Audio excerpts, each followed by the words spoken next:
November 18th, 1942. A field hospital tent outside Casablanca, North Africa. Corporal Klaus Weber lay motionless on a canvas cot, staring at his left leg. The wound had festered for 9 days. Black tissue crawled from ankle to knee like death itself claiming territory, inch by inch. The smell hung thick in the air, sweet, rotten, unmistakable. Gangrene. Klaus had seen enough Russian field hospitals to know what came next. The saw, the leather strap clenched between teeth. The 50-50 chance of surviving the shock. When the American surgeon approached with a syringe instead of surgical instruments, Klaus thought, this is how they finish prisoners before the burial detail arrives. Before we continue, if you're finding this story as remarkable as we did researching it, take a moment to hit that like button and subscribe. We bring you these forgotten stories of World War II every week, stories of humanity in the darkest hours, of choices that changed individual lives forever. Drop a comment telling us where you're watching from.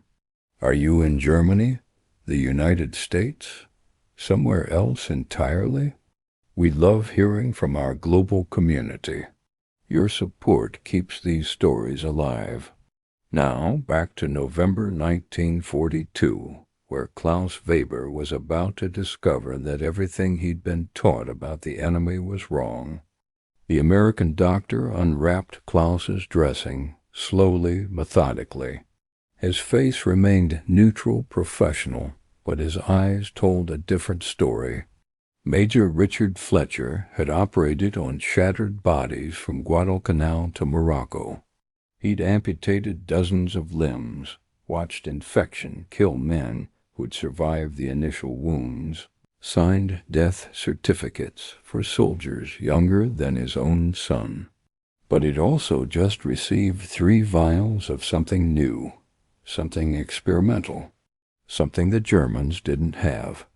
And in that moment, as he studied the infected leg of this enemy soldier, Fletcher made a decision that violated every military protocol in his manual. He would waste precious, life-saving medicine on a man who, weeks earlier, had been trying to kill Americans. The injection needle glinted in the tent's dim light. Klaus gripped the cot's edge, knuckles white.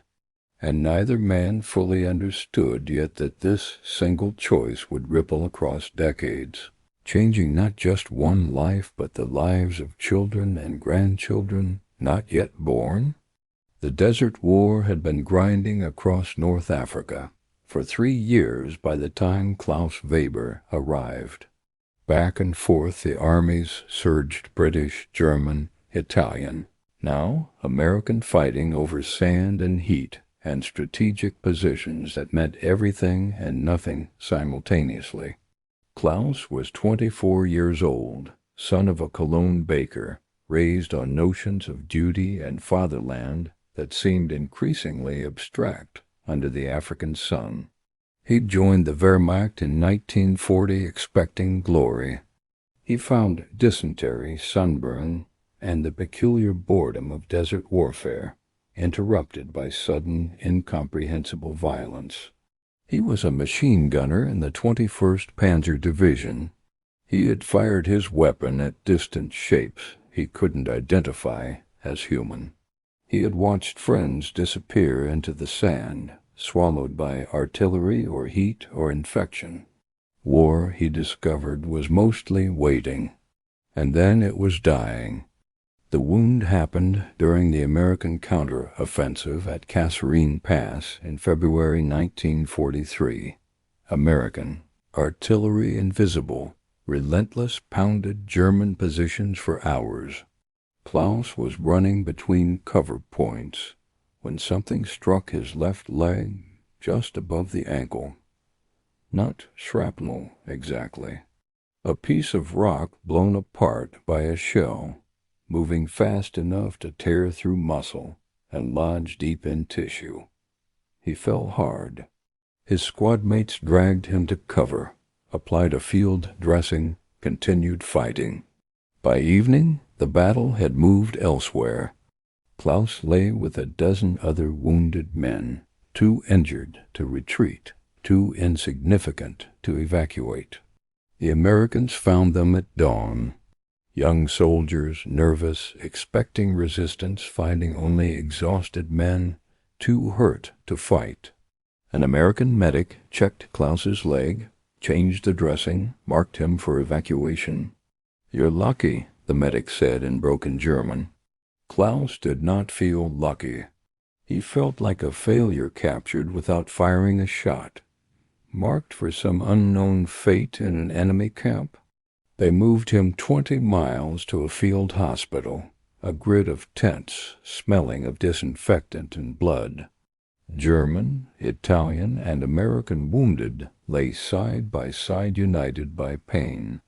For 3 days, medics cleaned Klaus's wound, each unveiling showing darker flesh and rising heat. Sleep was impossible. On the 4th day, Major Richard Fletcher, a Boston-trained surgeon turned wartime triage officer, examined him. "The infection is deep," he said through the interpreter. "Possibly bone? 4 days?" Klaus nodded. "We'll try to save it, but if it doesn't respond, we amputate." Klaus had seen gangrene kill. Survival mattered. "Do what you must," he whispered. That evening, Fletcher stood in the medical supply tent reviewing inventory. Morphine adequate. Sulfa powder running low.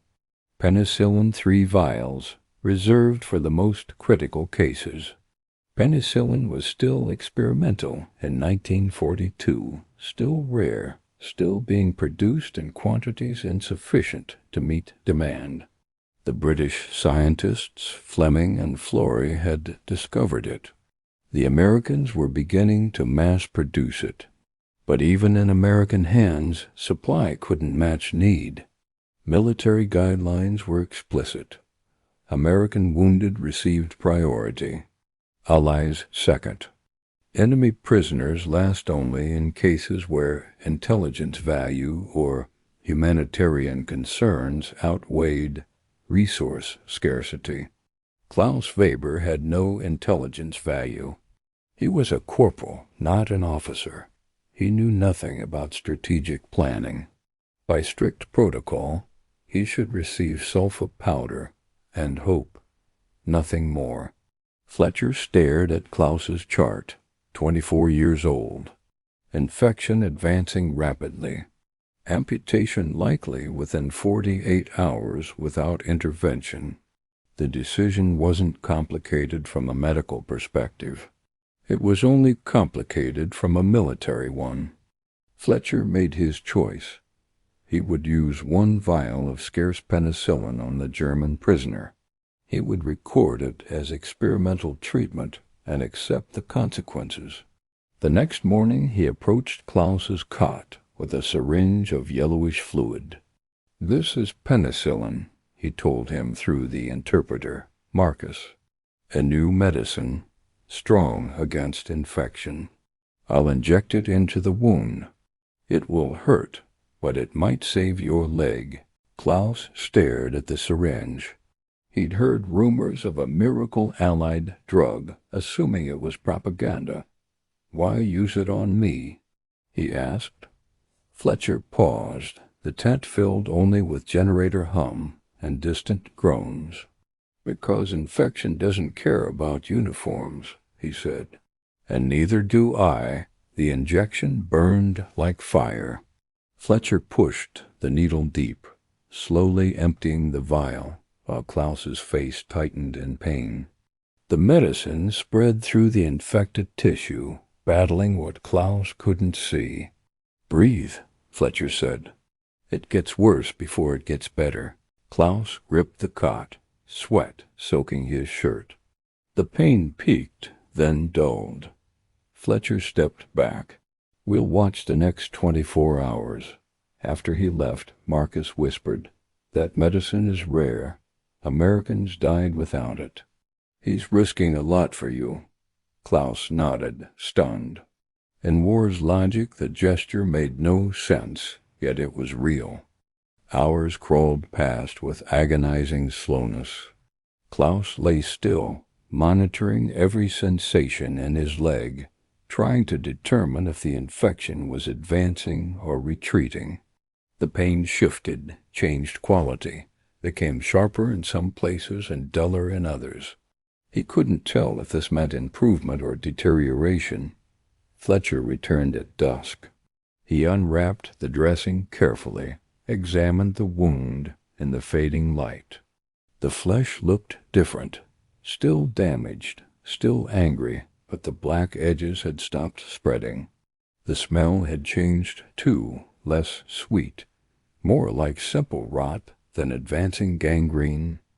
"It's working," Fletcher said, surprise evident in his voice despite his professional composure. "The infection has stopped spreading. We'll continue treatment." Over the next 3 days, Fletcher administered penicillin injections every 6 hours. Each time, Klaus braced himself for the burning sensation. Each time, Fletcher worked with quiet efficiency, documenting everything in his medical notes. The wound began to heal. Black tissue at the edges sloughed away, revealing pink flesh underneath. The swelling decreased. The pain, while still present, lost its feverish quality. On the 5th day of treatment, Fletcher examined the leg and smiled for the first time. "We're going to save it," he said. "You'll walk again. Might have a limp, but you'll walk." Klaus felt tears hot on his face, unexpected, unstoppable. He'd spent days preparing himself for amputation, for the reality of going through life one-legged, a cripple returning to a Germany that had no use for broken soldiers. Now this stranger, this enemy, had given him back something he'd already mourned as lost. "Thank you," Klaus said in English, one of the few phrases he knew. Fletcher nodded. "Don't thank me yet. Thank Fleming and Florey. They discovered it. I just applied it." But both men knew that wasn't entirely true. Discovery meant nothing without the choice to use it, and Fletcher had chosen to extend that miracle to an enemy. As Klaus recovered, he began to notice the other men in the tent. American soldiers with their own wounds and infections, some improving, some not. He watched medics work through the night, tending to everyone equally, making no distinction between friend and enemy beyond logistical necessities. In the cot next to Klaus lay an American corporal named James Sullivan from Oklahoma. He'd taken shrapnel in his shoulder during the same battle where Klaus was wounded. The two men couldn't speak directly, but Marcus, the interpreter, sometimes facilitated brief conversations. "You're the Jerry who got the penicillin," Sullivan said one evening, his tone more curious than hostile. Klaus nodded. "Lucky bastard," Sullivan continued. "My cousin died from an infected leg wound at Guadalcanal. They didn't have enough medicine." He paused. "I should probably hate you for getting what he couldn't, but I'm too tired for hate." "Through Marcus," Klaus replied. "I didn't ask for it. I expected to lose the leg." Sullivan considered this. "Fletcher's like that. Doesn't see soldiers. Just sees patients." By the second week, Fletcher had Klaus attempting to stand. The leg could bear weight, but barely. Muscles had atrophied from days of immobility. The injury had disrupted normal mechanics. Pain flared with every attempted step. An Army physical therapist, Sergeant Linda Morrison, took charge of Klaus's rehabilitation. She was 35, efficient and unsentimental, a former polio nurse from Chicago, who treated recovery as a series of mechanical problems requiring systematic solutions. "You're going to walk," she announced through Marcus. "It'll hurt. You'll want to quit. But you're going to walk." The first session lasted 10 minutes. Klaus managed 3 steps before the pain became unbearable. The second session, 5 steps. The third, 7. Morrison pushed him relentlessly, adjusting her approach based on what worked, discarding what didn't. "Why do you care?" Klaus asked one afternoon, frustrated and exhausted. "I'm your enemy." Morrison looked at him flatly. "You're my patient. That's all that matters in this tent." Klaus thought about the strange bubble the hospital created, where enemy and ally still existed but were briefly secondary to injury and healing. In March, he received permission to write home, a censored letter he struggled to phrase without alarming his family. What he couldn't say, an American surgeon had saved his leg with medicine Germany didn't have. Enemy nurses treated him with the same care as their own. Propaganda about American brutality had collapsed in the face of simple decency. Late that month, as he practiced walking with a cane, Fletcher stopped by. After checking the leg, he said Klaus would be transferred to a POW camp in Algeria. Then he added, carefully, "I used penicillin on you medicine some of my own men died without. I'd make that choice again. Medicine isn't supposed to take sides. Politics has no place in an operating room." Klaus replied that in Germany they were taught some lives mattered more. Fletcher asked if he still believed that. After a long pause, Klaus said he wasn't sure anymore. The camp in Algeria occupied a former Foreign Legion outpost, barbed wire towers, long barracks. Conditions were austere but acceptable. Klaus arrived with other wounded prisoners, walking on a limp but on his own. He joined the camp library, spending days cataloging books and reading American novels to understand the country that had captured him. In June, a new prisoner arrived, Lieutenant Hans Bruckner, a doctor captured near Tunis.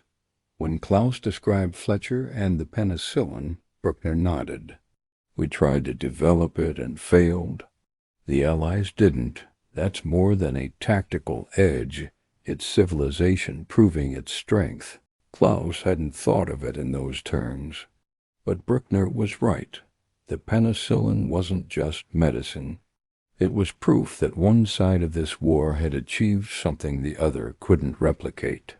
Over the following months, Klaus began to see the war differently, not as a grand ideological struggle, but as a practical contest between systems. One system had produced penicillin and distributed it even to enemy wounded. The other had not. One system allowed surgeons to make medical decisions based on patient need. The other subordinated everything to political considerations. He thought about Fletcher's words, "Infection doesn't care what uniform you wear," and contrasted them with what he'd been taught in Germany, that everything must serve the state, that individual concerns were selfishness, that questioning orders was betrayal. In September, he received another letter from his mother. The news was worse. Allied bombing had damaged their neighborhood. His father's bakery was destroyed. They were living with relatives. Food was scarce. "We'd pray for this to end soon," she wrote. "Too much has been lost already." The camp allowed prisoners to hold a Christmas service in 1943, a makeshift chapel in the largest barracks. A volunteer choir, 200 men singing Silent Night in harmony, voices carrying across the compound. Klaus attended, not from religious conviction, but from homesickness, the familiar words, the familiar melody, the shared cultural memory of better Christmases in a different time. After the service, Lieutenant Bruckner approached him. "I've been thinking about your American surgeon," he said, "about the choice he made to use penicillin on you. That choice represents everything this war is really about. Not territory or ideology, but what kind of world we want to build. One where medicine serves politics, or one where politics serves humanity. Klaus nodded slowly. When this ends, Bruckner said, we'll have to help build that second world. May 1945. Word reached the camp that Germany had surrendered. The war in Europe was over. The regime that had sent Klaus to North Africa no longer existed.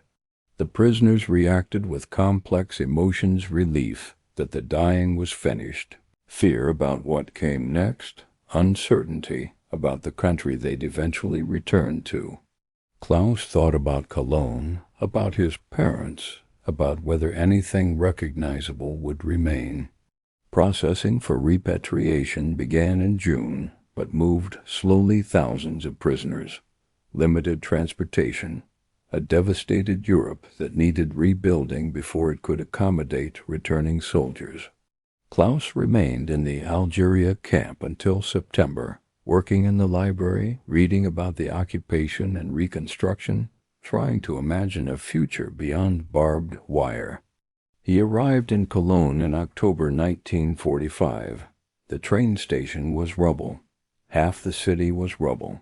He walked through streets he remembered only by their relative positions, every familiar landmark destroyed or damaged beyond recognition. His parents' building had survived remarkably. He found them in the basement apartment, thinner, older, but alive. His mother cried when she saw him. His father gripped his hand and said nothing, eyes wet. That evening, Klaus told them about the war, about North Africa and the wound and the American surgeon who'd saved his leg. When his mother asked how he'd avoided amputation, he explained about the penicillin. His father listened carefully, then said, "This doctor, he had no reason to help you." "No," Klaus replied, "but he did anyway." His father nodded slowly. "We were told Americans were our enemies, that they wanted to destroy us, but your American surgeon wanted to heal you. I have been thinking much about what we were told and what was true." Klaus recognized the shift in his father's tone, a quiet unraveling of propaganda, a man realizing the enemy had shown more humanity than his own government. In November, Klaus attempted something improbable. He wrote to Dr. Richard Fletcher through the Red Cross, unsure if the surgeon had survived or if the letter would ever reach him. 3 months later, a reply arrived. Fletcher explained he'd used penicillin on Klaus for a simple reason. Klaus needed it, and he had it. His oath as a doctor outweighed military orders. "Nationality is less important than humanity," he wrote. Klaus kept that letter for life. After the war, he helped his aging father rebuild the bakery, learning the trade he'd once dismissed. The work was difficult. His leg ached often, a reminder of mercy shown in a brutal time. In 1947, he met Anna. They married, raised 2 children, and built an ordinary life from extraordinary circumstances. Klaus never made speeches, but he told his children about the American surgeon who saved his leg and challenged hatred. In 1965, he attended a medical conference in Cologne, where Fletcher, now 65, spoke about wartime antibiotics. After the lecture, Klaus approached him. Recognition dawned. They shook hands, 2 men linked by a choice made decades earlier. They spoke for an hour, then parted, grateful for the chance to close the circle. Klaus lived into his 70s, his story becoming family legend. His daughter became a nurse. His son, a doctor, each influenced by Fletcher's act. Fletcher later wrote a memoir, dedicating a chapter to Klaus and the simplicity of treating a patient because he needed help. Their story endures as a reminder. War tests humanity but does not erase it. Mercy, once chosen, can ripple for generations.